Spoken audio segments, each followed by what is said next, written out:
Hello everyone and welcome to Daria Draws. Today we are celebrating the month of Doggust, which is basically an incredible art challenge where you draw a dog every single day of August, hence the name. But I'm not going to do exactly that. However, I did dedicate 2 videos, this one and the upcoming video, which is next week, to this art challenge. I'm actually very excited. I haven't really painted or drawn dogs that much. I'm more of a cat person. So my entire childhood was filled with cat drawings. And also I am testing new oil pastels. So let's just dive right into it. Also, if you would like to follow along and draw with me, that would be great. I'm going to walk you through the process and give some tips along the way. Today I'm working with a beautiful palette of pastels, and I don't have a lot of experience in them as well, not only the dogs, so this whole video is a big experiment for me. But I am very excited, and I am going to start first off by sketching out and mapping out the composition using a marker. I feel like that gives a good base for later on the drawing. As you can see here, I'm not using my usual margin method, which basically is marking all of the margins that you're going to kind of touch, and that would be the end of the composition.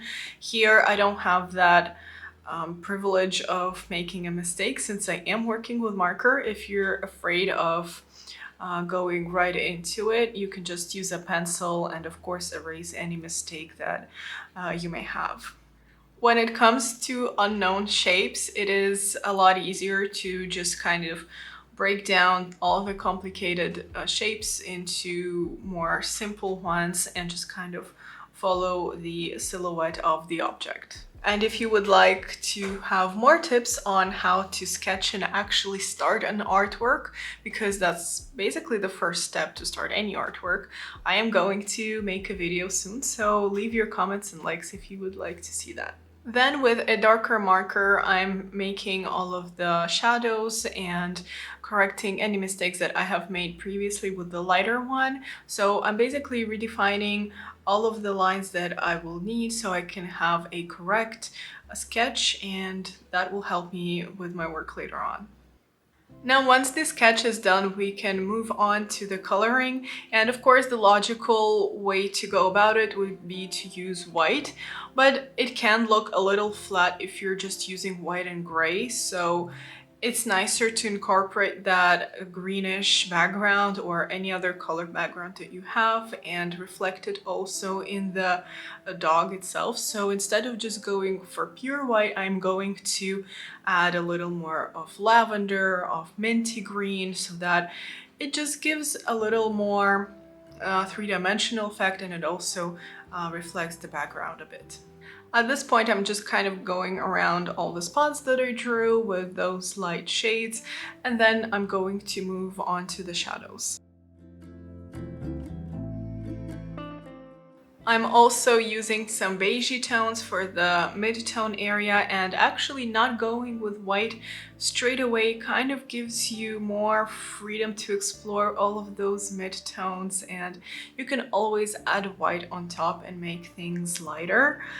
But I feel like the magic is actually in the colors, not just making them all white and flat. I'm also adding a bit of pink into like this area of the dog because they tend to have apparently some pinkish lips, which is quite adorable.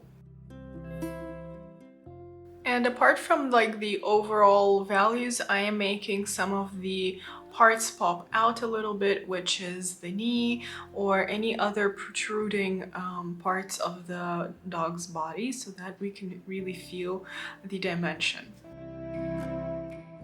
The beauty of oil pastels is that they have a tendency to mix colors, like when you put them very close. So it's nice to have certain transitions that are very gentle, but at the same time you can make them a little rougher if you want to.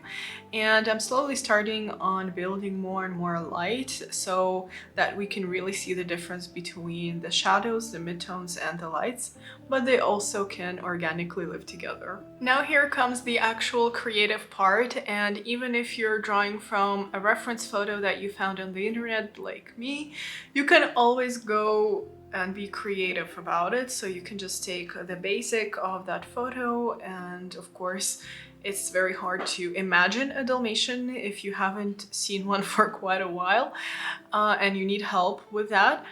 But the rest you can easily just imagine and kind of play around with the colors a little bit and not just copy paste the reference photo that you're using. So what I did for my drawing is I chose this nice lavender purpley color, and I'm going to use that for the dog bed, and then I'm going to make a very contrasting background on the top. I feel like there is that play of colors that are very similar, like in tone and in temperature, and then you have this punchy reddish orange color. And of course I'm not going to stop on adding the pink only to the face area of the dog. I'm also adding it to the paws to also maybe highlight the outer edge of a paw, for instance, or to just highlight certain structural moments. And even if you have no idea about dog's anatomy like I do, you can always just kind of check the proportions and just kind of eyeball it basically. And if you're doing like a very light drawing like this, it can be stylized. So if you're worried that you can't do something very classical and traditional and like a very educated academic drawing, you can of course just stylize it and make it your own and make perhaps certain disproportions work for you and make it look very aesthetically pleasing. I'm not a fan of coloring in the background completely, especially when you have this beautiful tone underneath. So I just like to add certain strokes that are directional and complementary to the overall composition, and just kind of hint that it's orange in there or any other color in there, but you can still see the green through.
Thank you so much for watching. I hope you enjoyed the video. I definitely had so much fun doing it. If you would like to see more videos, you can click over here or simply stay tuned by subscribing to my channel, and I will see you in the next video.